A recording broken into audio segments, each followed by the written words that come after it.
बता दें आपको इस वक्त की बड़ी खबर के साथ शुरुआत कर रहे हैं आज की बिग ब्रेकिंग। राष्ट्रपति डोनाल्ड ट्रंप, अमेरिकी राष्ट्रपति डोनाल्ड ट्रंप की सुरक्षा में बड़ी चूक आज देखने को मिली जब वॉशिंगटन के हिल्टन होटल में फायरिंग की घटना सामने आई। उस वक्त वहां पर खुद राष्ट्रपति ट्रंप, उपराष्ट्रपति जेडी वेंस उसी होटल में मौजूद थे। हमले में एक सुरक्षा कर्मी की भी मौत हो गई है, 2 घायल बताए जा रहे हैं। फायरिंग का आरोपी टॉमस एलन पकड़ा गया है, कैलिफोर्निया का रहने वाला है, 31 साल का है टॉमस एलन। इस वक्त की ये बड़ी खबर आपको बता रहे हैं। वॉशिंगटन के होटल हिल्टन में अंधाधुंध फायरिंग हुई और जहां पर यह फायरिंग हुई उस वक्त होटल हिल्टन में ही अमेरिकी राष्ट्रपति डोनाल्ड ट्रंप, उनकी पत्नी, उपराष्ट्रपति जेडी वेंस और उनकी पूरी कैबिनेट वहां पर मौजूद थी। ये देखिए तस्वीरें सामने आई है उस मंच की जहां पर खुद यहां राष्ट्रपति डोनाल्ड ट्रंप बैठे हैं और उस वक्त जो कार्यक्रम जिसमें वो शामिल होने के लिए पहुंचे थे, ये कार्यक्रम पत्रकारों के साथ डिनर का कार्यक्रम था, कोरेस्पोंडेंट डिनर। और इस बीच कई पत्रकार जो है, बड़ी संख्या में पत्रकार भी वहां पर मौजूद थे और तभी जो ये हमलावर, जिसकी दूसरी हम आपको फोटो दिखा रहे हैं, जिसका नाम कोल टॉमस एलन बताया जा रहा है, ये मौके से पकड़ा गया। ये हाथ में हथियार लेकर भागता हुआ जो है हॉल की तरफ बढ़ा जहां पर खुद डोनाल्ड ट्रंप बैठे हुए थे मंच पर और पत्रकार वहां पर मौजूद थे, उनकी पूरी कैबिनेट वहां पर मौजूद थी। ये हथियार लेता हुआ और फायरिंग करता हुआ ये हॉल की तरफ ये जा रहा था और उसी बीच जब सुरक्षा कर्मी ने, सीक्रेट सर्विस के कर्मी ने जब उसे रोका तो उस पर भी फायरिंग की गई। फिलहाल इसको पकड़ लिया गया है और जांच चल रही है। और देखिए एक और बड़ी खबर, होटल हिल्टन में फायरिंग को लेकर एफबीआई का बयान सामने आया है। संदिग्ध ने सीक्रेट सर्विस एजेंट पर गोली चलाई है। हिल्टन में हुई गोलीबारी पर कार्रवाई की गई है, एफबीआई का यह बयान, और संदिग्ध को हिरासत में ले लिया गया है। इस वक्त की ये बड़ी खबर आपको बता रहे हैं, संदिग्ध हिरासत में ले लिया गया है। ये कैलिफोर्निया का रहने वाला है कोल टॉमस एलन। इसकी जो फोटो है वो बकायदा राष्ट्रपति डोनाल्ड ट्रंप ने अपने सोशल मीडिया हैंडल पर शेयर भी की है और साथ ही उसे डोनाल्ड ट्रंप ने बीमार बताया। ये देखिए डोनाल्ड ट्रंप द्वारा शेयर की गई फोटो उस शख्स की जिसका नाम कोल टॉमस एलन बताया जा रहा है, कैलिफोर्निया का रहने वाला है, 31 साल का ये शख्स है जिसने इस फायरिंग, इस हमले को अंजाम देने की कोशिश की। लेकिन उससे पहले ही जिस तरह से त्वरित कार्रवाई यहां पर सीक्रेट सर्विस की तरफ से की गई, इस संदिग्ध को तुरंत पकड़ लिया गया। और एक और बड़ी खबर इसी मामले से जुड़ी, हमले के बाद राष्ट्रपति ट्रंप का भी बयान आया। व्हाइट हाउस से उन्होंने प्रेस कॉन्फ्रेंस की और उन्होंने सीक्रेट सर्विसेज ने बेहतर काम किया है, इस बात की उन्होंने प्रशंसा की। 2 लोग बुरी तरह घायल हुए हैं, हमने एक बेहतरीन व्यक्ति खो दिया है। ट्रंप का ये बयान, ये सीधे सीधे अमेरिका के संविधान पर हमला हुआ है। और देखिए हमारे साथ आज तमाम खास मेहमान जुड़ रहे हैं। ब्रिगेडियर रिटायर्ड शारदेंदु, डिफेंस एक्सपर्ट हमारे साथ जुड़ गए हैं।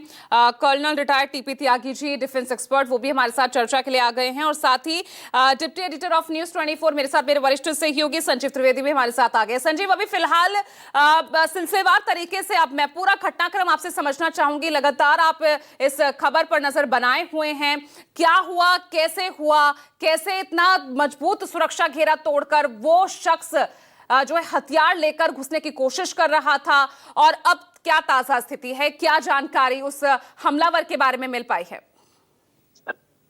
देखिए, अमेरिका में एक प्रस्तावित व्हाइट हाउस कॉरेस्पॉन्डेंट्स का डिनर था 25 अप्रैल की रात में, और ये डिनर होना था पास के पेंसिल्वेनिया एवेन्यू में एक हिल्टन होटल है वहां पर। अमूमन इस तरह के डिनर्स जो आयोजित होते हैं व्हाइट हाउस के बाहर, उसमें व्हाइट हाउस के स्टाफ तो होते ही हैं और सुरक्षा अमला जाहिर है वो सीक्रेट सर्विस के हाथ में होता है। लेकिन राष्ट्रपति ट्रंप के कार्यकाल में इस तरह के डिनर्स बहुत ही कम और बहुत ज्यादा पसंदीदा कार्यक्रमों हो इस तरह का ट्रंप का ऐसा नहीं था, और अमूमन इस तरह के डिनर आयोजित होते नहीं थे। लेकिन बहुत दिनों बाद अचानक राष्ट्रपति ट्रंप ने ये सोचा कि व्हाइट हाउस कॉरेस्पॉन्डेंट्स का डिनर होना चाहिए, क्योंकि बहुत ही तल खाल के दिनों में व्हाइट हाउस कॉरेस्पॉन्डेंट्स और ट्रंप के बीच बहुत तनातनी सी स्थिति रही थी, और बहुत से लोगों ने सोचा कि शायद उस बात को आयरन आउट करने के लिए उन्होंने इस तरह का कार्यक्रम आयोजित किया। राष्ट्रपति ट्रंप वहां पहुंचे और वो उस हॉल में चले गए, और उस हॉल में जहां पर बाकी के कॉरेस्पॉन्डेंट्स मौजूद थे, उनके अपने तमाम कैबिनेट के स्टाफ मौजूद थे और सबके सब बैठे हुए थे अपने डिनर टेबल पर। और अचानक से एक कोलाहल सा हुआ। वो दरवाजा जिस हॉल में ट्रंप मौजूद थे वो बंद था। उस दरवाजे को किसी ने खोला नहीं, लेकिन दरवाजे के बाहर जो सीसीटीवी था उसने वो तस्वीर दिखाई जिसमें कि एक व्यक्ति काले लिबास में दौड़ता हुआ आता है और वो एक सुरक्षा घेरा पार करता हुआ आगे बढ़ जाता है, जिसके बाद उसके ऊपर बंदूकें तान दी जाती हैं। ये व्यक्ति जो कि अब आइडेंटिफाई कर लिया गया है एलन कोल के तौर पर, ये व्यक्ति कैलिफोर्निया का रहने वाला है और ये एक व्हाइट है। ऐसा नहीं है कि ये कोई दूसरी नेशनैलिटी का है या फिर ये कोई ब्लैक है या कोई और एशियन है। ये व्हाइट है, अमेरिकन नेशनैलिटी का, और ये वो वर्ग है जो कि सपोर्टर वर्ग ट्रंप का कहलाता है। यानी कि एक ऐसा वर्ग जो कि मागा वर्ग कहलाता है, ये उससे आता है। कहने का मतलब ये कि ये सपोर्टर हो भी सकता है ट्रंप का, ये नहीं भी हो सकता है, उसे कोई हानि नहीं होती है। लेकिन उसका अंदाज कैसा था, आप ये सोचिए कि उसने पहले मौके पर गोली चलाई और उसने सीक्रेट सर्विस के एक स्टाफ को घायल कर दिया गोली मारकर। वो जिंदा बच गया इसलिए कि उसने बुलेट प्रूफ जैकेट पहन रखी थी। वो गोलियां चलाता हुआ कोशिश कर रहा था कि उस हॉल में प्रवेश कर जाए, और अगर वो हॉल में प्रवेश कर जाता तो फिर अनर्थ हो सकता था। कुछ इस तरह की स्थिति थी, लेकिन सीक्रेट सर्विस ने उन्हें रोक लिया। वहां से तुरंत तमाम स्टाफ को एस्कॉर्ट करके बाहर ले जाया गया और सुरक्षित स्थानों पर पहुंचाया गया। ट्रंप चाहते थे कि उसी होटल के भीतर कार्यक्रम जारी रहे और ये कार्यक्रम बाधित न हो, लेकिन वहां की जो सिक्योरिटी प्रोटोकॉल्स थे सीक्रेट सर्विस के, उन्होंने मना किया। जिसके बाद राष्ट्रपति ट्रंप ने तय किया कि ये कार्यक्रम अब रीशेड्यूल किया जाएगा 30 दिनों के भीतर, और उन्होंने आधे घंटे के भीतर प्रेस को संबोधित करने का भी ऐलान किया। और उन्होंने ऐलान के बाद जब प्रेस को संबोधित किया तो उन्होंने कहा कि हम इस पूरी घटना को इस तरह से ले रहे हैं कि हम एक थे, हमें दिखा कि हम एक हैं, इस तरह की घटनाएं हमारे स्पिरिट्स को प्रभावित नहीं करेंगी। लेकिन ये दो घटनाएं हैं पूजा जो कि राष्ट्रपति ट्रंप के साथ 2 साल के अंतराल पर हुई हैं। पहली वो जो पेंसिल्वेनिया में हुई थी, और ये दूसरी घटना हुई है जिसमें ट्रंप निशाने पर हैं।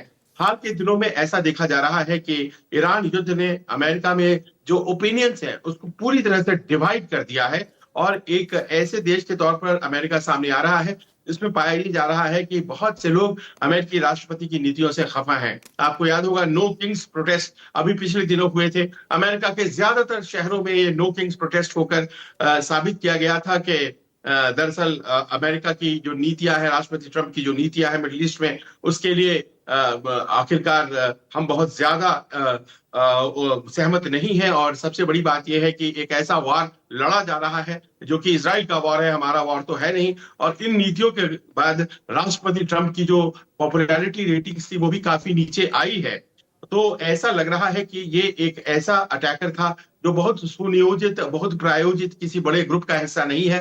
राष्ट्रपति ट्रंप ने खुद इसे एक लोन वुल्फ जैसा व्यक्ति बताया है जो अकेले अपनी नाराजगी का प्रदर्शन करने के लिए इस तरह से गोलियां चलाता आया था। लेकिन अभी थोड़ी देर पहले न्यूयॉर्क पुलिस की माफ करें वॉशिंगटन पुलिस की तरफ से जानकारी मिली है जिसमें वो कह रहा है कि उसके पास एक हैंडगन भी था और उसके पास एक एयरगन भी था और उसके पास कई चाकू थे। यानी कि वो पूरे मंतव्य के साथ था कि वो लोगों को नुकसान पहुंचाएगा, और अगर राष्ट्रपति ट्रंप को वो नुकसान पहुंचा सकता है, उनकी कैबिनेट को नुकसान पहुंचा सकता है, तो वो पहुंचाएगा। यानी कि इस प्रकार का एक माहौल बना हुआ है इस वक्त अमेरिका में, जिसमें कि अमेरिकी राष्ट्रपति और ये जो युद्ध मिडिल ईस्ट में चल रहा है उसको लेकर के बहुत ज्यादा गतिरोध है, खींचतान है। युद्ध के खिंचने से बहुत लोग ज्यादा नाराज हैं, दुखी हैं, और उसी की एक छाया, उसी का एक प्रतिफल, उसी की एक धमक आपको हिल्टन होटल की इस घटना में सुनाई पड़ती है। जी बिल्कुल।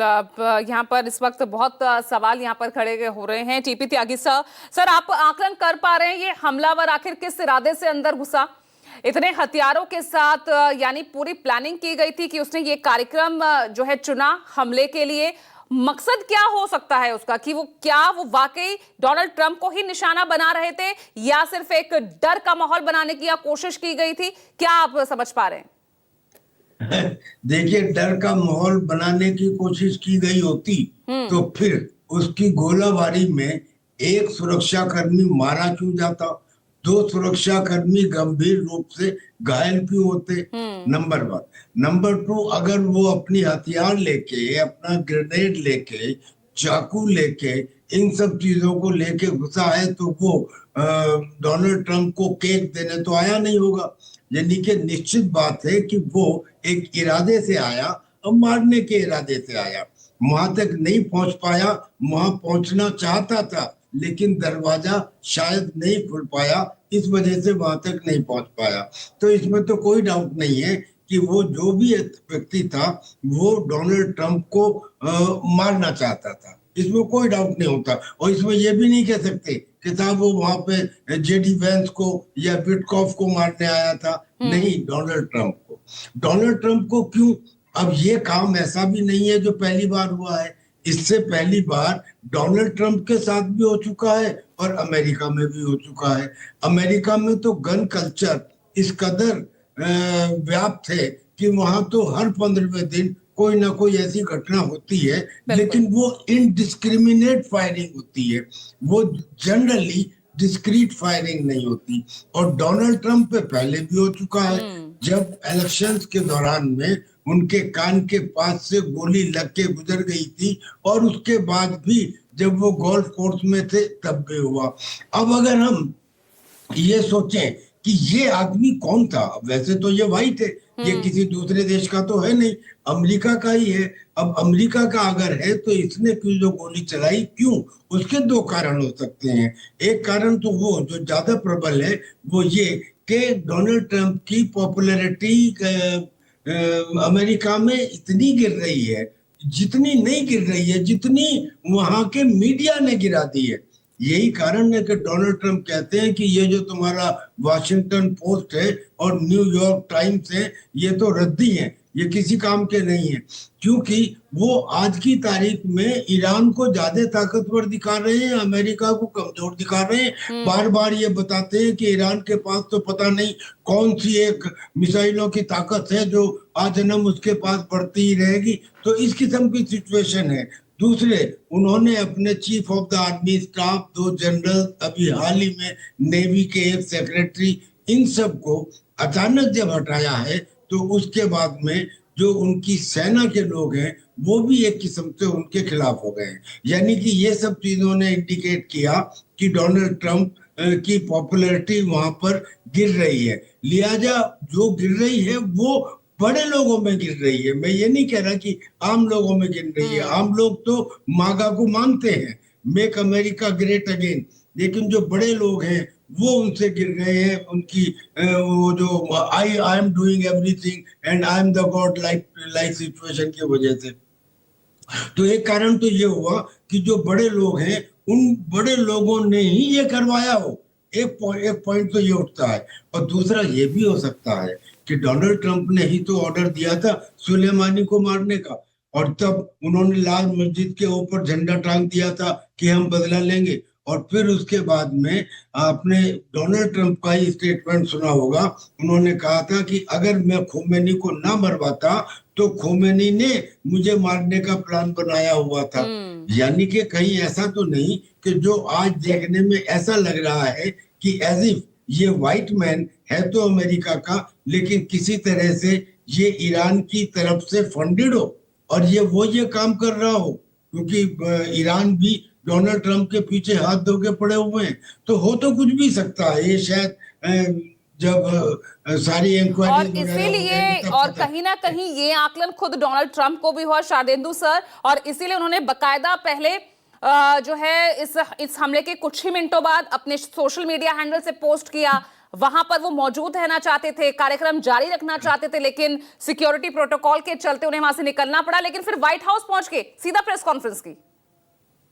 देखिए, डोनाल्ड ट्रंप के ऊपर इस तरीके के हमले होना देखिए पहले भी हो रखे हैं, और जो वहाँ की जो सिक्योरिटी एजेंसी है, सिक्योरिटी फोर्सेस हैं, उनकी तारीफ करनी पड़ेगी कि उन्होंने उसको बहुत ही जल्दी, जो उसके 4.5 सेकेंड के अंदर ही अंदर उसको पकड़ लिया। और आज की डेट में जब फर्दर इन्वेस्टिगेशन होगा तो पता लगेगा। लेकिन देखिए, डोनाल्ड ट्रंप का जो काम करने का तरीका, उन्होंने अपने मित्र कम बनाए हैं और दुश्मन ज्यादा पाल लिए हैं। हर एक आदमी कहीं ना कहीं उनके पॉलिसी से कहीं ना कहीं उससे अफेक्टेड होता हुआ नजर आ रहा है, चाहे वो विश्व का कोई कोना हो। और कैलिफोर्निया तो वो स्टेट है जहां पे उनका कभी भी पॉपुलैरिटी रही नहीं। California is a state of migrants. उन्होंने कभी डोनाल्ड ट्रंप या रिपब्लिकन को सपोर्ट नहीं करता, वो डेमोक्रेट का अड्डा है। और ये नहीं मैं बोल रहा हूँ कि वहां से वो आदमी आया। एक्चुअली हिल्टन होटल की सिक्योरिटी भी इसके लिए जिम्मेदार है। कैसे वो इंसान उसमें आया, कैसे वो कॉरिडोर पे उसने फायरिंग की और 7-8 राउंड फायर किया और उसको पकड़ लिया गया, वो अलग बात है। लेकिन इस तरीके की सुरक्षा की चूक होना अपने आप में होटल की सिक्योरिटी दिखाता है। जो डोनाल्ड ट्रंप की सिक्योरिटी वो तो पुख्ता है, उसके फेडरल एजेंट्स हैं, फेडरल पुलिस है और एफबीआई है, तमाम लोगों ने उनकी सुरक्षा को सुनिश्चित किया हुआ, इसीलिए वो उस हॉल के अंदर नहीं जा पाए। लेकिन पूरे विश्व में एक तरीके की एनिमिटी मैं डोनाल्ड ट्रंप के खिलाफ दिख रही है। हर एक इंसान, और अमेरिका का तो कल्चर है, गन उठाया, शूटिंग स्ट्रेक किया, चाहे वो स्कूल है, चाहे पब्लिक प्लेसेस हो या इस तरीके के जो मीटिंग्स हैं। और अमेरिका में इस तरीके का कल्चर का पनपना, अब समय आ गया इसको चेक करने की। और ये तो मानना पड़ेगा, हेड ऑफ स्टेट कहीं का भी हो, वो भी ऐसे समय में जब युद्ध चल रहा हो तो उसकी वल्नरेबिलिटी बढ़ जाती है, उसकी सुरक्षा को और पुख्ता किया जाता है। इसी कहता है और जबकि सर आपके पास इतिहास है, पहले भी आपके अमेरिकी राष्ट्रपति इसी तरह के हमले का शिकार हो चुके हैं, उनकी मौत हो चुकी है, और खुद डोनाल्ड ट्रंप ये तीसरा हमला है उन पे, उसके बावजूद इतनी बड़ी चूक। तो इस तरीके का हमला दिखाता है कि आपकी पॉपुलैरिटी, आपको कितना लोग चाह रहे हैं विश्व में। तमाम लोग, आप ईरान के ऊपर पॉइंट आउट नहीं कर सकते, तमाम ऐसे कंट्री हैं जो आज की डेट में अमेरिका के बरखिलाफ सोचते हैं, और उनके ऐसे तमाम ऐसे ऑर्गेनाइजेशन हैं और कई सारे सिरफिरे लोग हैं। आप अमेरिकन कल्चर और अमेरिकन पॉपुलेशन को देखेंगे तो वो एक अलग किस्म से सोचते हैं। किसी के दिमाग में कोई फितूर घुसा तो वो उसके ऊपर एक्शन लेने के लिए दौड़ पड़ता है। तो वो इस तरीके का टॉलरेंट सोसाइटी वो है नहीं। आपको कोई बात बुरी लगी, चाहे आपकी नौकरी से रिलेटेड हो, चाहे इन्फ्लेशन से रिलेटेड हो या आपके समाज से रिलेटेड, वो गन उठा लेता है और फायरिंग शुरू कर देता है। तो इस तरीके के तमाम स्टेट में इस तरीके का कल्चर है। ये बॉर्डरिंग स्टेट नहीं है, ये कैलिफोर्निया का स्टेट है, आपको समझना पड़ेगा। नौकरी पेशा माइग्रेंट्स हैं, लेकिन ये अच्छी बात है कि ये अमेरिकन निकला। अगर ये किसी और कम्युनिटी का निकलता तो ना जाने कितने लांछन लगते, ना जाने कितनी चीजें और स्ट्रिक्टनेस होता। तो एक डिटेल इन्वेस्टिगेशन की जरूरत है और डोनाल्ड ट्रंप को अपनी सुरक्षा को और पुख्ता करना पड़ेगा। देखिए, वो हेड ऑफ स्टेट है, आपको पब्लिक अपीयरेंस में आना पड़ेगा, तमाम तरीके के पेन कॉन्फ्रेंसेस, तमाम तरीके के आपको जो फंक्शंस हैं उसको आपको अटेंड करना पड़ता है। लेकिन साथ में सिक्योरिटी एजेंसी जो कि वहां की बड़ी चौकन्द है, ये तो पहली बार ऐसा ये आयोजन किया गया था जिसमें पहली बार खुद बतौर राष्ट्रपति ट्रंप शामिल होने जा रहे थे। संजीव, मैं आपके पास आऊंगी। इस बीच एक बड़ी खबर आ गई है, आरोपी के ईरान से संबंध के सवाल पर ट्रंप का बयान सामने आया है। उन्होंने कहा कुछ भी हो सकता है और सबसे बेहतरीन लोग इस पर काम कर रहे हैं और हमें बहुत कुछ पता चलेगा। यानी सीधे सीधे अब वहां के मीडिया में भी ईरान को लेकर सुगबुगाहट शुरू हो गई है। तो यहां पर मुझे नहीं लगता, लेकिन कुछ भी हो सकता है, इसके कई मायने संजीव यहां निकलते दिख रहे हैं। देखिए, शुरुआत में तो इस सवाल को लेकर के सबों के मन में अंदेशा था कि कहीं ऐसा तो नहीं है कि ये जो युद्ध चल रहा है ये इसी का एक आउटकम है कि कोई व्यक्ति नाराज है और उसने ये हमला किया है। लेकिन पहली जानकारी ये आई कि ये एक अमेरिकन वाइट है जिसने हमला किया है, तो वहां पर यह शक थोड़ा कमजोर पड़ा। और उसके बाद राष्ट्रपति ट्रंप को भी कम से कम प्रथम दृष्टया प्राइमा फेसी ये नहीं लगता है कि ये ईरान से जुड़ा हुआ व्यक्ति हो सकता है। हालांकि उन्होंने ये बात जरूर कही कि जांच चल रहा है और बहुत ही सक्षम लोग जांच कर रहे हैं, उसके बाद पता चल पाएगा। पर केवल ईरान थोड़ी ना है, जैसा कि हमारे विद्वान पैनलिस्ट बता रहे हैं। आज की तारीख में केवल और केवल ईरान नहीं बल्कि ट्रंप की नीतियों के खिलाफ उनके समुदाय के लोग, उनके ही लोग हैं और ऐसे लोग हैं जो कि कभी उनके बहुत ही प्रबल समर्थक रहे हैं। मैं आपका ध्यान टकर कार्लसन की तरफ ले जाना चाहूंगा, जो कि एक ऐसे पत्रकार हैं जो कि लगातार ट्रंप की सराहना किया करते थे, उनकी नीतियों की सराहना किया करते थे और उन्होंने हमेशा ट्रंप को प्रमोट किया जब वो चुनाव लड़ रहे थे। लेकिन आज की तारीख में वो उनके सबसे प्रबल प्रतिद्वंदी है, सबसे बड़ी मुखालिफत करने वाले लोगों में से एक है। तो इस तरह के बहुत से लोग हैं जो कि आज की तारीख में राष्ट्रपति ट्रंप की नीतियों के साथ नहीं है। राष्ट्रपति ट्रंप को ये लगता है कि उनकी नीतियां, उनका जो कोर वोट बेस है, यानी कि जो व्हाइट समर्थक हैं, जो अमूमन शहरों में नहीं रहते, अमेरिका में गांव में रहते हैं, वो उनके सबसे बड़े समर्थक हैं और उन्हें ये अच्छी लग रही है बातें जो वो कर रहे हैं। लेकिन ये सब बातें पता चलेंगी जब मिड टर्म इलेक्शंस नवंबर में होंगे, उसकी तैयारियों में सब लोग व्यस्त हैं। ये बात जरूर है कि दुनिया भर में दक्षिणपंथी जो भावनाएं हैं वो पनपी हैं और ऐसा लगता है कि एक दक्षिणपंथ के प्रवर्तक के तौर पर ट्रंप को उसी का समर्थन मिला जब वो चुनाव जीते थे, लेकिन उसके बाद से उनकी नीतियों ने अमेरिका विशेष को बहुत ज्यादा फायदा पहुंचाया हो ऐसा नहीं है। इनफैक्ट उनके आर्थिक प्रदर्शनों को लेकर के अमेरिका में उनके समर्थक भी बड़े स्केप्टिक हैं। उन्हें यह लगता है कि वो बेहतर तरीके से काम नहीं कर पाए हैं। कुछ लोगों को लगता है कि युद्ध भी उन्होंने इन चीजों से ध्यान भटकाने के लिए किया है। बहरहाल आज की तारीख में स्थिति है कि जितने उनके दोस्त हैं उससे ज्यादा उनके दुश्मन हैं और आज FBI या उनके फेडरल एजेंट्स जो हैं सीक्रेट सर्विस के, वो बड़े चुस्त और दुरुस्त है। उन्होंने उनको बचा लिया, लेकिन उनके ऊपर हमलों का एक सिलसिला चल पड़ा है और ये बहुत अच्छी बात उनके लिए नहीं है जो कि ट्रंप के नेतृत्व में विश्वास करते हैं। ट्रंप उन्हें नेतृत्व देंगे और आने वाले दिनों में वो तटस्थ रहेंगे, बने रहेंगे, इस बात की पूरी गुंजाइश है। लेकिन अमेरिका जैसे देश के राष्ट्रपति का खतरे में होना ये पूरी दुनिया के सेंटिमेंट्स के लिए अच्छी बात नहीं है। जी बिल्कुल, ये अपने आप में जो है बहुत बड़ी खबर है कि इस तरह से सबसे मजबूत राष्ट्र के मुखिया वो ही सुरक्षित नहीं है, उनकी ही सिक्योरिटी में इतना लैप्स हो रहा है।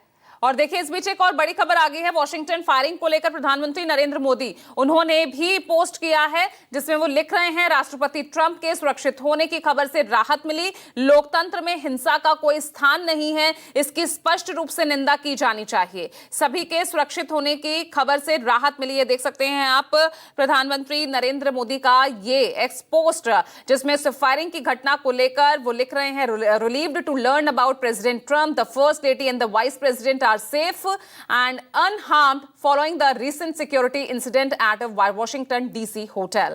तो ये एक्स पर पोस्ट किया है प्रधानमंत्री नरेंद्र मोदी ने और राहत जताई है कि सभी सुरक्षित हैं। हमारे साथ लगातार जो तमाम मेहमान हैं वो जुड़े हुए हैं और सर इस वक्त मतलब ये जो गन कल्चर जिसका आप कुछ देर पहले आप जिक्र कर रहे थे, यानी अब इसका फायदा उठाकर राजनीतिक हित साधे जा रहे हैं क्या? जी, गन कल्चर अमेरिका में है, सबसे ज्यादा प्रॉब्लम उसी की वजह से है। हमारे यहाँ एक धर्म गुरु है जिनका नाम है आचार्य लोकेश मुनि। वो अमेरिका गए और जो बिडेन से मिले। जो बिडेन ने उनसे कहा कि भाई मेरे देश में गन कल्चर की वजह से सबसे ज्यादा प्रॉब्लम है, क्योंकि यहाँ कोई भी व्यक्ति हथियार भी खरीद सकता है, ग्रेनेड भी खरीद सकता है, यहाँ तक कि एंटी टैंक हथियार भी खरीद सकता है, एंटी एयरक्राफ्ट हथियार भी खरीद सकता है और बगैर किसी छानबीन के खरीद सकता है और बगैर ये छानबीन के कि वो मेंटली ओके है या नहीं ओके तो भी खरीद सकता है। इस प्रॉब्लम से कैसे निपटा जाए, तो जो बिडेन को जो उन्होंने जवाब दिया वो ये था कि आप अमेरिका के अंदर पीस एजुकेशन का एक चैप्टर लागू करवा दीजिए प्राइमरी स्कूल में। कहने का मतलब ये है कि या तो गन कल्चर को खत्म किया जाए, वो उनके आर्टिकल 2 में उनके कॉन्स्टिट्यूशन के अंदर है, उसको खत्म करना यानी कि वो पॉसिबल नहीं हो पाएगा because of political reason. Republican भी और डेमोक्रेट भी दोनों पार्टीज में आधे से ज्यादा ऐसे लोग हैं जो उसे खत्म नहीं होने देंगे। बड़ी कंट्री है तो ऐसे में इसका एक ही इलाज है कि गन के ऊपर नियंत्रण, यानी कि कोई भी चीज। लेकिन डोनाल्ड ट्रंप तो हमेशा इस गन कल्चर के समर्थक रहे हैं ना, if I am not wrong sir. जी तभी तो मैंने कहा कि वो, आपने किसी और से पूछा क्या? नहीं त्यागी सर आपसे ही सवाल। हाँ जी वो चूंकि समर्थक रहे हैं तो वो इसके लिए नहीं कहेंगे, मैं भी नहीं कहूंगा। अरे वहां पे प्रोहिबिशन, यहाँ के दारू बहुत लोग पीते हैं, तो 1933 में अमेरिका के अंदर उसको प्रोहिबिशन की पॉलिसी लगा दी गई। फिर उन्होंने अगले साल रियलाइज किया तो फिर उन्होंने उसको हटा दिया और कहा कि आगे कभी नहीं करेंगे। यानी कि किसी एग्जिस्टिंग पॉलिसी को प्रोहिबिट करना गलत है। आवश्यकता क्या है? आवश्यकता है कंट्रोल की। जैसे हिंदुस्तान में भी तो कंट्रोल है, ऐसा तो नहीं है कि यहाँ पे आम आदमी हथियार नहीं रख सकता, ऐसा भी नहीं है कि कोई भी आम आदमी हथियार रख सकता है। नो, दिस इज कॉल्ड नियंत्रण। So there should be some sort of control, ये जरूरी है। मैं एक दो बात और बताना चाहता हूँ इससे कनेक्टेड। सबसे पहले तो मैंने ये बताना चाहता हूँ कि पूरी की पूरी कैबिनेट वहां पे थी, तो तुरंत कुछ लोगों के आवाज आने लगी कि साहब इससे हमको एक सबक लेना चाहिए कि बाद में कभी भी पूरी कैबिनेट एक जगह ना जाए। ये किस किस्म के सजेशन लोग देते हैं। एक एक जमाना था हिंदुस्तान के अंदर, कहीं फौज का अगर कैंप आके लग जाता था तो बाकी लोग ये बोलते थे वहां मत जाना, वहां फौज का कैंप लगा हुआ है। आज क्या सिचुएशन होती जा रही है? ये होती जा रही है कि यहाँ पे जो फौज है वो अपनी सुरक्षा के लिए बारबेड वायर लगा रहे हैं, माइंस लगा रहे हैं, छोटे छोटे काम हो रहे हैं। तो क्या ये उपाय सही है कि साहब कैबिनेट को नहीं जाना चाहिए? कैबिनेट को कई जगह जाना जो है वो जरूरी हो जाता है जनहित में। एक बात और ज्यादा गई है इसमें, 4 प्रेसिडेंट मारे जा चुके हैं, एक नहीं 4 प्रेसिडेंट मारे जा चुके हैं अमेरिका में, और अब इनके ऊपर भी एक नहीं 3 हमले हो चुके हैं। इसका मतलब क्या है कि वहां कुछ इस किस्म का कल्चर है कि जो प्रेसिडेंट की नीतियों के ऊपर, नीतियों की वजह से खिलाफत में रहते हैं। इस प्रॉब्लम को रिजॉल्व करने के लिए एक ट्रांसपेरेंसी है, तो वैसे अमेरिका के अंदर टोटल डेमोक्रेसी, लेकिन अब ट्रांसपेरेंसी मींस मैं जिक्र करना चाहूंगा, अब जो अटैक किया गया अमेरिका और इजराइल के द्वारा ईरान के ऊपर, क्या इस अटैक के बारे में पूरी जानकारी वहां की जनता को दी गई, या उन्हें कॉन्फिडेंस में दिया गया, या बताया गया कि ये क्यों किया जा रहा है? बिल्कुल बिल्कुल, ये तो है ही सवाल। लेकिन आपके उसी सवाल, जैसे लोकतंत्र में आपने जिस तरह से जिक्र किया कि जो ये असहमति नेताओं के खिलाफ जो बढ़ती जा रही है, अब सीधे सीधे ये हिंसा का रूप ही ले रही है ना। एक देश का मुखिया, मल्टी लेयर सिक्योरिटी उसकी होती है, हाई प्रोफाइल इवेंट में इस तरह से इतनी आसानी से निशाना बनाने की कोशिश की जाती है। शारदेंदु सर, देखिए, मैं तो ये पूरे पूरे जो अमेरिका का सिस्टम है उसके ऊपर क्वेश्चन लगाता हूं, क्योंकि देखिए एक बड़ी डेवलप्ड मैच्योर डेमोक्रेसी है, लोग पढ़े लिखे हैं, सही गलत का आकलन वो खुद करते हैं, और जिसके आकलन में चीजें गलत लगी उसने गन उठा लिया, और गन कल्चर भी प्रिवेल करता है वहां पे, तो किसी चीज का रिस्ट्रिक्शन नहीं है। अमेरिका की देखिए खूबी यह है कि उसका एडमिनिस्ट्रेशन, उसकी संस्थाएं इंटैक्ट हैं, वो एक सेट तरीके से काम करती है, उसमें कोई पेनिट्रेट नहीं कर सकता। जो लीस्ट सिक्योर्ड इलाका है वो है पॉलिटिशियन का, जो पब्लिक सर्वेंट है, जो लोगों के बीच में उठते बैठते हैं, और बाकी उनके जो कंप्लीट फेडरल सिस्टम, चाहे स्टेट गवर्नमेंट है, उसकी मशीनरी देख लीजिए, एडमिनिस्ट्रेशन देख लीजिए, जुडिशरी देख लीजिए, एग्जीक्यूटिव देख लीजिए, दे आर परफेक्ट। जिस तरीके से वो काम करते हैं उसमें क्वेश्चन नहीं किया जा सकता। लेकिन उन इंसानों को आप क्या करेंगे जिसके दिमाग में फितूर है, जिसमें जो अपना सही गलत की खुद परिभाषा डिसाइड करता है और उसके बाद गन उठा लेता है। इनटॉलरेंट सोसाइटी है, मेन इसलिए इस सवाल तो तरीके ये की है, जब घटनाएं देश का होती हैं। मुखिया सुरक्षित नहीं है तो आम जनता कहां जाएगी? एब्सोल्युटली। तो देश के मुखिया की सुरक्षा को उन्होंने पुख्ता बनाने के लिए टाइम टू टाइम कदम उठाते रहते हैं। और देखिए, जब भी आपका कोई नेशनल डिसीजन होता है जो किसी सेक्ट या किसी समुदाय या किसी इंडस्ट्रीज के बरखिलाफ जाता है, तो वहां पे गन कल्चर उठाने की संभावनाएं बढ़ जाती है। और अमेरिका में आप तमाम फैक्शन को एक साथ सेटिस्फाई नहीं कर सकते।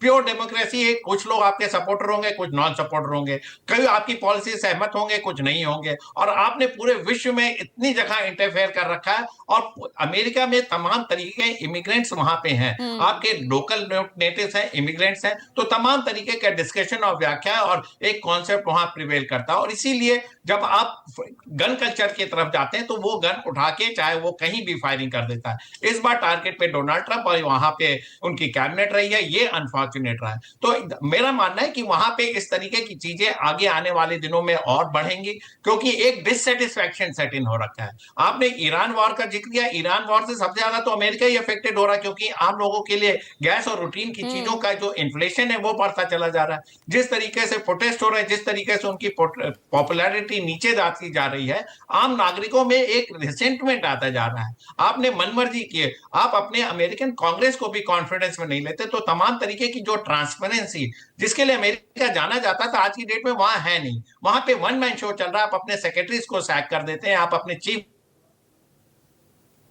चलिए ठीक है, आप बने रहिए शारदेंदु सर, क्योंकि ईरान को लेकर बातचीत यहाँ पर चल रही है। और इस बीच एक और बड़ी खबर आ गई है। यूएस डेलीगेशन की इस्लामाबाद यात्रा पर भी ट्रंप का बयान सामने आया। उन्होंने कहा ये यात्रा समय और मेहनत दोनों की बर्बादी है। ईरानी नेतृत्व में अंदरूनी झगड़े हैं, भ्रम ज्यादा है, किसी को पता नहीं कि आखिर ईरान में कौन नेतृत्व में है। ट्रंप का ये बयान बहुत मायने रखता है, क्योंकि दूसरे दौर की ये वार्ता हुई थी जो कि बीच में छोड़कर किस तरह से ईरानी विदेश मंत्री चले गए। और अब आप देख सकते हैं यहां डोनाल्ड ट्रंप भी कह रहे हैं कि किसी को पता ही नहीं है कि आखिर ईरान में कौन नेतृत्व कर रहा है। यूएस डेलीगेशन के इस्लामाबाद यात्रा पर ये ट्रंप का बेहद अहम बयान।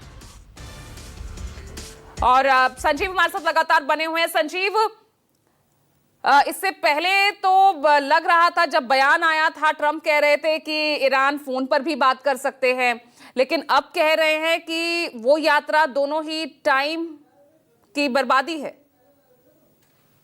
जी हाँ, इस घटना से पहले ये बयान उन्होंने दिया था करीब 7 घंटे पहले।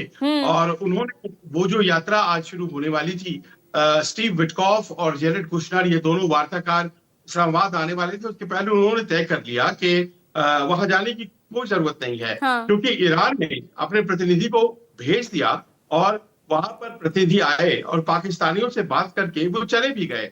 यानी कि जब अमेरिकी प्रतिनिधिमंडल इस्लामाबाद पहुंचता, उस वक्त तक जो ईरानी थे वो टर्की पहुंच चुके होते।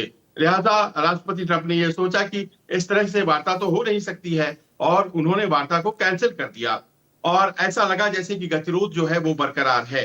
इसी बात को हम अगर संदर्भ में रखें तो हम पाएंगे पूजा की, देखिए ये जो युद्ध है ये अपने आप में एक वजह है जो कि डिससैटिस्फैक्शन इस वक्त अमेरिका में देखा जा रहा है। और ये हमला भी कहीं ना कहीं उसी डिससैटिस्फैक्शन की बदौलत हुआ है। इस बात को फिलहाल सेफली मान लेने में बहुत ज्यादा मुश्किल नहीं है। हमला कौन करता है या हमला किसी ऑर्गेनाइज्ड गैंग के द्वारा होता है या नहीं होता है, ये तहकीकात का विषय हो सकता है। पर एक जनरल अनरेस्ट है, और वो व्यक्ति बहुत ही ज्यादा पॉपुलर जो था वो अपनी पॉपुलैरिटी एक युद्ध की वजह से खो रहा है। तो आज की तारीख में पूरी दुनिया में जिस तरह से व्यापक चर्चा युद्ध को लेकर है, और दुनिया में हर व्यक्ति के जेब पर ये युद्ध भारी पड़ रहा है, हमारे भारत में भारी पड़ रहा है, हमारे दक्षिण एशिया में भारी पड़ रहा है, और इस तरह से पूरी दुनिया में भारी पड़ रहा है। तो फिर जाहिर है कि इस पर सोचने की जरूरत है, क्योंकि अगर नहीं सोचा जाएगा तो इस तरह की घटनाएं होंगी जो ट्रंप के साथ हिल्टन होटल में हुई हैं।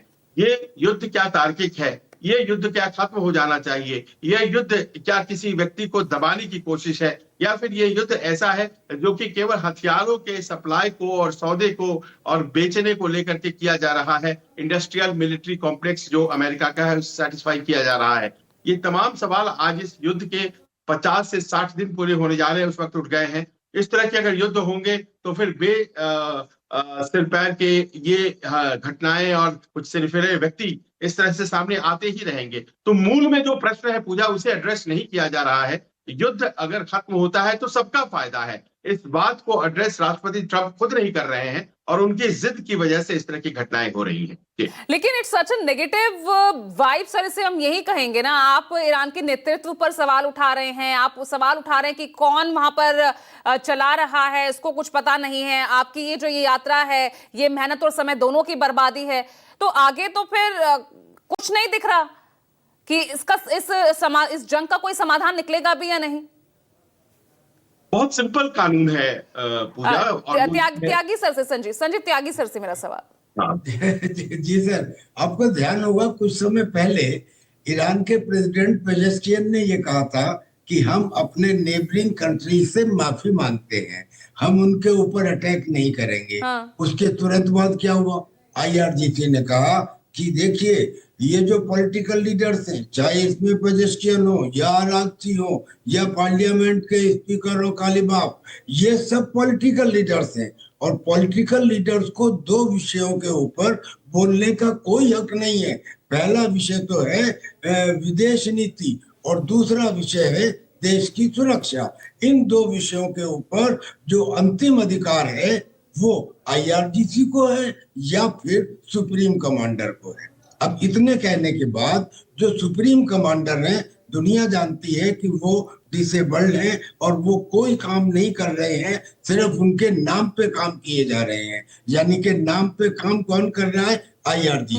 अब सवाल ये खड़ा होता है, क्या IRGC ईरान है? ये गलत है, ये इसमें एक बर्थ डिफेक्ट है। IRGC is a Islamic revolutionary guard, it is not Iranian revolutionary guard. Islamic revolutionary guard ये एक आतंकी संगठन, इसको आतंकी संगठन को यूएस ने भी डिक्लेयर किया हुआ है और बहुत सारे देशों ने डिक्लेयर किया हुआ है। अब ये आतंकी संगठन हॉर्मुज में आके लगा दे कि साहब यहाँ से कोई नहीं गुजरेगा, हम टोल लेंगे, और उसके बाद में सारी दुनिया उसे मान ले। अगर सारी दुनिया मान भी ले तो मैं जो दृष्टिकोण रखने वाला हूँ, हो सकता है कि ज्यादातर लोग इससे सहमत ना हो, लेकिन डिबेट है, उसमें you have to bring out a new point. असाधारण स्थिति के लिए असाधारण या आउट ऑफ बॉक्स काम करने पड़ते हैं। मेरा सॉल्यूशन ये है, या मेरा सजेशन ये है कि इस वक्त सबसे ज्यादा अगर कोई प्रभावित है तो वो हिंदुस्तान है, क्योंकि हमारा ना केवल तेल, हमारा तो 30% फर्टिलाइजर भी हॉर्मुज से होकर गुजरता है, हमारा तो हीलियम भी 30% वहां से होकर गुजरता है, हमारा और यूरोप के बीच में जो ऑप्टिकल फाइबर केबल है, हमारा 70% इंटरनेट डेटा वहां से होकर गुजरता है, जिसको काटने की IRGC धमकी दे रहा है। ऐसे में क्या हम चुप होके बैठे रहे कि अमेरिका जो तय करेगा या इजराइल जो तय करेगा वो हम मान लेंगे? क्या हमें ऐसे में चुप बैठे रहना चाहिए? क्या हमें अपनी इंडियन नेवी को वहां नहीं भेजना चाहिए? जैसे ही मैं ये कहूंगा, लोग कहने आ जाएंगे, अरे साहब आप क्या बात कर रहे हैं, हम तो पीस के वो है, डायलॉग में बात करते हैं, डेमोक्रेसी में बात करते हैं। लेकिन sir the things has gradually changed, आप भी इस पे इत्तेफाक रखेंगे? इस वार्ता से पहले जैसे जैसे बात आगे बढ़ी तब तक तो ये परसेप्शन बन रहा था कि भाई ट्रंप पर दबाव है, पूरी दुनिया के दबाव में आ गए। कई देश हैं जो इस वक्त जो है जिस तरह के हालात वहां पर बने हुए हैं तेल गैस की कमी को लेकर, दबाव में ट्रंप दिख रहे हैं। लेकिन वार्ता जैसे जैसे आगे बढ़ी है ये तो सिचुएशन ही उल्टी नजर आ रही है। Shardendu sir, what is your take on that? देखिए, मैं तो एक इस पूरे युद्ध को एक अलग नजरिए से देखता हूं, और मेरा नजरिया बहुत लोगों से विभिन्न होता है, क्योंकि जो शुरुआत ही हुई इस युद्ध की वो गलत फुटिंग पे हुई। बातचीत का दौर एक ऐसे स्थिति में पहुंच गया था जहां एक सोल्यूशन निकलता हुआ दिख रहा था और युद्ध थोपा गया। और फिर आज की जो सिचुएशन के लिए जो त्राई है, उसके लिए जिम्मेदार कोर में अगर कोई है तो वो अमेरिका है। अमेरिका ने इस पूरी ऑपरेशन को ठीक से प्लान नहीं किया, युद्ध में कूदा, लेकिन किस तरीके से निकलना, किस दिनों तक युद्ध में रहना और क्या इस युद्ध से अचीव करना, उसमें टोटल कंफ्यूजन था। और आज की डेट में जब स्थिति ऐसी बनी हुई, बातचीत का दौर शुरू हो सकता है, तो मेरा मानना है कि ईरान को भी कुछ अपने कदम पीछे खींचने पड़ेंगे। जिस चीज के लिए आप जिनेवा में एग्री कर गए, तो उससे आप बात या तो आगे बढ़ाइए या उस पॉइंट पे एग्री करिए। अपना फॉर द टाइम भी यूरेनियम एनरिचमेंट प्लान को रोकें और पीसफुल पर्पसेस के लिए करें। स्टेट ऑफ हार्मुज खोलें तो ब्लॉकेट भी खुलेगा। इससे एक साइन ऑफ रिलीफ पूरे वर्ल्ड में होगा और बातचीत का एक कंड्यूसिव एनवायरनमेंट तैयार होगा। इन सारी तीन चीजें ऐसी मुद्दे हैं जिसपे कि एक पे तो पहले ही आम सहमति हो रखी थी। ब्लॉकेड आया because of state of Hormuz बंद था, तो ब्लॉकेड हटेगा, स्टेट ऑफ हार्मुज खोलेगा, और 22 वर्ष आप किसी भी ऑर्डर में उसको देख लीजिए। होता क्या, एक मिसट्रस्ट है, एक तरीके का लोगों के बीच में अविश्वास है। कहीं ना कहीं IRGC को लगता है कि अगर वो अमेरिका की शर्तों को मान लेगा तो सबसे बड़ी बात, उस अविश्वास को विश्वास में बदलने का जिम्मा दिया है पाकिस्तान को। जी हाँ, ये मीडिएशन का जो रोल पाकिस्तान को मिला, Pakistan is a messenger, is a conveyor, वो पॉइंट कन्वे करते हैं, लेकिन ईरान को बात मनवाने में या अमेरिका को उसकी जिद छुड़वाने में वो कोई रोल नहीं प्ले करता है। लेकिन ये देखिए, आज की डेट में दोनों देशों की स्थिति ये है कि वो वार्ता के लिए बहुत ही उत्साहित है, आगे बढ़ के बात करना चाहते हैं। अमेरिका के डोनाल्ड ट्रंप ने आज भी बोला है कि वो टेलीफोन कॉल पे अटेंड करेंगे, तमाम चीजों को सुलझाने की कोशिश करेंगे, वो भी एक ऑनरेबल एग्जिट चाहते हैं। देखिए, विश्व उससे ग्रसित है। अमेरिका में खुद ये जो बयान था वो उन पर हमले से पहले का बयान था, और अब का बयान देख लीजिए ना, किसी को नहीं पता ईरान में कौन नेतृत्व में है। ये जो यात्रा रही, वो मेहनत की भी बर्बादी, समय की भी बर्बादी, वो अपने बयान पर नहीं टिकते हैं। युद्ध विराम होता है, उसके बावजूद युद्ध विराम का उल्लंघन होता है। नहीं, वो तो उनकी सभ्यता को भी खत्म कर रहे थे। वो IRGC को टेररिस्ट ऑर्गेनाइजेशन कहते हैं, जो हमारे बहुत सारे कलीग भी मानते हैं, लेकिन वो उनकी एक सेना का अभिन्न अंग है। तमाम तरीके से तमाम तरीके की डिफेंस प्लानिंग करते हैं, देश की सुरक्षा। और आज की डेट में जो ईरान युद्ध में बना हुआ है वो आईआरजीसी की वजह से हुआ, उनके डिसेंट्रलाइज कंट्रोल की वजह से बना हुआ, हरमुज पे कंट्रोल किया हुआ, और आईआरजीसी का तोड़ अमेरिका नहीं खोज पाया। इसी वजह से वो ग्राउंड फोर्सेज लॉन्च करने की बात करता है, और जिसमें उसमें भी आज की डेट में करेगा नहीं करेगा, कैसे उसको सस्टेन करेगा, कैसे उनकी वल्नरेबिलिटी को प्रोटेक्ट करेगा, ये सारी चीजें अपने आप में क्वेश्चन मार्क। ठीक है, तो संजीव अब इस हमले के बाद, क्योंकि इस हमले के लिए ईरान का भी जिक्र हुआ, बहुत चीजें इस बीच सामने आ रही है, कुछ जो है चीजें बदलती नजर आएंगी अगर ईरान जंग के पर्सपेक्टिव में भी अगर हम देख ले तो? देखिए, बदलती हुई चीजें तो सब नजर आएंगी। देखिए, एक रीथिंक की जरूरत है आज की तारीख में। रुक करके, ठहर करके, ठिठक करके पीछे देखने की जरूरत है कि आपने 50-60 दिनों में हासिल क्या किया है। आपने पूरी दुनिया को कष्ट दिया है, अपने देश को आपने कष्ट दिया है, और मानव समाज इस युद्ध को लेकर के कहीं ना कहीं सशंकित है कि ये हमें और ज्यादा मुश्किलों की तरफ लेकर के जा रहा है। ये एनर्जी क्राइसिस लेकर के आया है। तो इस तरह से आप अगर आप अनमाइंडफुल हैं तो जाहिर है कि आज की तारीख में इस बात की जरूरत है कि एक रिकंसिडरेशन राष्ट्रपति ट्रंप और उनकी टीम में हो। ये रिकंसिडरेशन अभी तक तो कम से कम नहीं हो रहा था, और युद्ध को हम जारी रखेंगे यही कहा जा रहा था। लेकिन इस घटना के बाद हम उम्मीद कर सकते हैं कि कोई ना कोई रीथिंक जरूर होगा। वो इसलिए होगा क्योंकि ये जरूरी हो गया है कि अमेरिका में जो ओपिनियन डिवाइडेड होती चली जा रही हैं उतना डिवाइड न होने दिया जाए। जो मागा सपोर्टर अब ट्रंप की खिलाफत करने लगे हैं उनको उनकी खिलाफत के लिए प्रोवोक न किया जाए। जिस तरह से डेमोक्रेट्स यानी कि ट्रंप के विरोधी ज्यादा मजबूत होते जा रहे हैं, उन्हें मजबूत न होने दिया जाए। और कहीं ना कहीं एक जिद राष्ट्रपति ट्रंप की पर्सनालिटी में दिखाई पड़ती है ईरान को लेकर के। उस जिद की कोई जगह डिप्लोमेसी में नहीं होती है, उसको कहीं ना कहीं हटाने की जरूरत है। ये बात भी आपको आने वाले दिनों में होती हुई दिखाई पड़ सकती है, क्योंकि एक रीथिंक इस घटना का एक प्रायः पहला परिणाम होगा, ये तो आसानी से अज्यूम किया जा सकता है। पूजा, बिल्कुल, अब जिस तरह के हालात है उस पर अब गहन विचार की बहुत जरूरत पड़ गई है। टीपी त्यागी सर कुछ कहना चाहेंगे? जी हाँ, मैं भाई साहब से ये कहना चाह रहा हूँ कि क्या ऐसे में वो नेवल ब्लॉकेड को खत्म कर दें और वापिस आ जाएं और दुनिया को आईआरजीसी के रहमो करम पे छोड़ दें कि वो वहां पे टोल टैक्स वसूली करते रहे। क्या ये करे अमेरिका? क्या अमेरिका बीच में इस पोजीशन पे लाके छोड़ दे?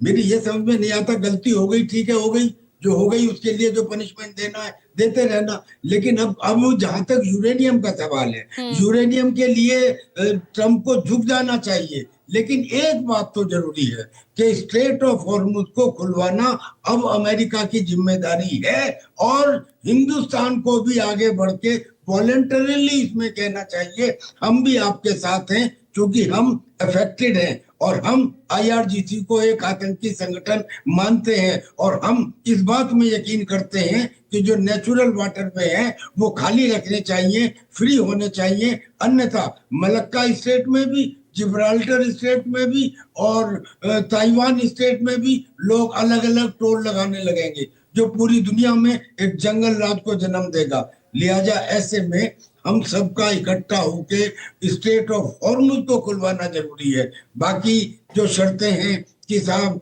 आप जो प्रॉक्सीज हैं उनको मदद नहीं करेंगे, करें या ना करें उनकी मर्जी। वो यूरेनियम एनरिचमेंट नहीं करेंगे, करें या ना करें उनकी मर्जी। इन शर्तों के ऊपर जो रिलैक्सेशन कर सकते हो करो, युद्ध से बाहर निकलो, लेकिन स्टेट ऑफ हॉर्मुज को खुलवा के, और यूनाइटेड किंगडम को लेकिन सर ना झुकने को कोई तैयार है। यहाँ पर बातचीत की टेबल पर आ जाते हैं, बीच में ही बातचीत छोड़कर निकल जाते हैं।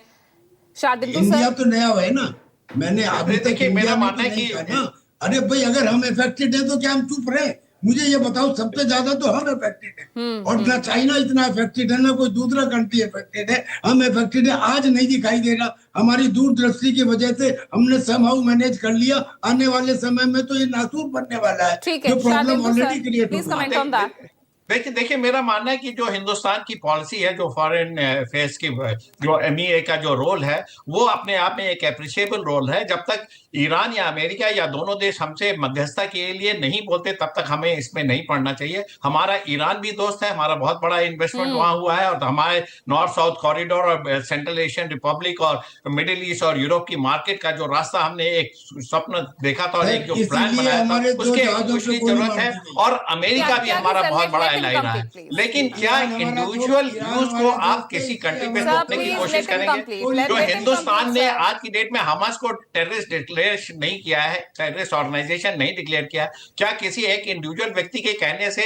आईआरजीसी को आप टेररिस्ट बना देंगे, जो कि उनके सेना का एक अंग है, बहुत बड़ी फोर्स है, जो कि ईरान की इंटीग्रिटी और सॉवरेनिटी की कद्र करता है? नहीं तो आज की डेट में ईरान के 10 टुकड़े अमेरिका ने कर दिए होते। और साथ में जो लेकिन आप सर ये बोलते भी तो कि बड़ी वजह हिंदुस्तान ना को कि उसी आईआरजीसी की वजह से ईरान कोई फैसला ले ही नहीं पा रहा। देखिए, फैसला लेना, ईरान ने हमेशा बोला कि वो कभी भी दबाव की स्थिति में फैसला नहीं लेगा। जिस तरीके से पेजेस्कियां और अब्बास अराक्ची का जो डायलॉग और डिप्लोमेसी का रास्ता उन्होंने खोला, वो हमेशा से खुला हुआ है। उन्होंने कभी डायलॉग को बंद करने की बात नहीं की। इसीलिए अब्बास अराक्ची देखिए 3 देश की यात्रा पे, उनका डिप्लोमेसी उनका डोमेन है। लेकिन जहां तक आप बिल्कुल सरेंडर करने की बात करते हैं, आईआरजीसी सरेंडर कर दे, देश की अस्मिता को अमेरिका के हाथ में बेच दे, और अमेरिका जब चाहे तब कुछ भी कमेंट करे, कभी आपकी सभ्यता खत्म कर दे, कभी आपके टॉप लीडरशिप को उड़ा दे, आईआरजीसी के कमांड स्ट्रक्चर उड़ा दे, तो ये तो डायरेक्ट इंटरफेरेंस है। आप बोलते हैं कि आप आईआरजीसी प्रॉक्सीज को मदद ना करें, सैंक्शन भी चालू रहेगा, स्टेट हम ब्लॉकेट भी लगा के रखेंगे और लीडरशिप भी चेंज करेंगे, और आप यूरेनियम इन्वेस्टमेंट भी नहीं कर सकते, तो फिर वो कंट्री एग्जिस्ट ना करता है। आपने तमाम तरीके की बंदिशें लगा दी, ये तो डिसीजन वहां के लोग करेंगे। रहा है संजीव, अमेरिका कब समझेगा? देखिए, एक ऐसी स्थिति आ जाती है कभी कभी राष्ट्रों के इतिहास में, जहां पर चीजें वो खुद नहीं तय कर पाता है, बल्कि इतिहास तय कर देता है। आज एक इसी स्थिति में शायद अमेरिका आकर खड़ा हो गया है, जिसमें कि उसके लिए पीछे हटना मुश्किल, आगे बढ़ना मुश्किल। पाकिस्तान जैसे मुल्कों से उम्मीद करना इस बात की कि वो मध्यस्थता करेंगे, कहीं ना कहीं अमेरिकी सोच के दिवालियापन को ही दर्शाता है। आज की तारीख में ऐसा लग रहा है कि ईरान एक रीजनल गारंटी की मांग कर रहा है, एक ऐसी गारंटी जो उसे युद्ध से आने वाले दिनों में बचाए, और वो गारंटी पाकिस्तान नहीं दे सकता था। इस कारण से इस्लामाबाद वार्ता फेल हुई है। लेकिन क्या यहाँ पर भूमिका चीन और रूस और टर्की जैसे देशों की है? और क्या चीन, रूस और टर्की जैसे देश आकर के हॉर्मुज को खोल लें और फिर वो रीजनल गारंटी देने के लिए तैयार है, जो कि आज की तारीख में जरूरत है हॉर्मुज को सिक्योर करने के लिए, ताकि दुनिया की दिक्कतें खत्म हो? ये बहुत ज्यादा निर्भर कर रहा है उन प्लेयर्स पर जो अभी तो ईरान की तरफ दिखाई पड़ते हैं पूजा, लेकिन उनसे मध्यस्थ की भूमिका अपेक्षित है। देखना है वो इतना कर पाती है या नहीं। जी, लेकिन अब आगे की रूपरेखा क्या नजर आ रही है? अब ये जो दूसरे दौर की वार्ता थी, अब ये तो खत्म ही माने ना, अब तो कोई बातचीत नहीं होने वाली। जी नहीं, ऐसी बात नहीं है। आप देखेंगे थोड़े दिनों में जो बातचीत है वो फिर शुरू होगी, लेकिन जो प्लेयर्स हैं मध्यस्थ के रूप में जो सामने आ रहे हैं, हाँ। वो बदल जाएंगे। ईरान चाहता है कि ओमान करे मध्यस्थता, ओमान में बातचीत हो, तो क्योंकि ईरान और ओमान का मसला माने ना संजीव, जी पाकिस्तान का रोल तो खत्म माने ना अब। बिल्कुल बिल्कुल, पाकिस्तान की भूमिका पूरी तरह से खत्म है। वो किसी भी तरह की कोई गारंटी देने में असफल था। ओमान में अगर बातचीत होती है, हाँ। तो एक तरफ ईरान है, एक तरफ ओमान है, और बीच में गल्फ ऑफ हॉर्मुज है। वहां तार्किक ज्यादा होगी। सुरक्षा की जो गारंटी है वो चीन और रूस दे सकते हैं आज की तारीख में ईरान को, क्योंकि वही वो देश है जो कि अमेरिका को इस बात के लिए कह सकते हैं कि देखिए, अगर ये युद्ध खत्म होता है तो आने वाले दिनों में युद्ध नहीं हो, इसकी भी हमें व्यवस्था सुनिश्चित करनी होगी। लिहाजा एक फर्जी प्लेयर के रूप में पाकिस्तान सामने आ गया था। उसने पूरे प्रोसेस को केवल डिले किया है, और वो तो शुरुआत से ही सवालों के घेरे में था। पाकिस्तान की मध्यस्थता आखिर कैसे, और इसका अंजाम भी यही होना था, कहीं ना कहीं आकलन लगा चुके थे संजीव, इससे पहले भी हम लगातार चर्चा कर रहे हैं। जी हाँ, पाकिस्तान की जो भूमिका रही है उसने युद्ध को और खींच दिया है और बेवजह लंबा कर दिया है। लेकिन अब यही है कि पाकिस्तान की भूमिका इसीलिए सामने आई पूजा, क्योंकि जो असली मुख्य किरदार हैं जो नतीजे लेकर आ सकते हैं, वो सक्रिय नहीं है। चीन का अपना फायदा है, रूस का अपना फायदा है अगर अमेरिका इस युद्ध में फंसा हुआ है। लेकिन दुनिया का फायदा किसमें है? क्या ईरान, क्या चीन और क्या रूस ये सोच पाएंगे? अगर ऐसा सोच पाते हैं तो जाहिर है आने वाले दिनों में आप ओमान में एक वार्ता होती हुई देखेंगी, जिसमें कि अगर रीजनल गारंटीज देने में चीन और रूस सफल हो जाते हैं, ईरान को, अमेरिका को कहने में सफल हो जाते हैं, तो अमेरिका तो बस तैयार बैठा है कि किसी तरह से इस युद्ध से उसे निजात मिले। लेकिन ये जो एक कहते हैं ना कि जो लगाम है वो चीन और रूस के हाथ में है, आज की तारीख में वो क्या सोच रहे हैं? वो मौके का फायदा उठाना चाहेंगे, जितना उठाना था क्या उन्होंने उठा लिया, या फिर अब वो समय आ गया है कि वो इस फायदे को रोक करके दुनिया के बारे में सोचेंगे? हमें यही देखना है। चलिए, उम्मीद तो यही की जा सकती है। बहुत बहुत शुक्रिया आप सभी का हमारे साथ इस चर्चा में शामिल होने के लिए।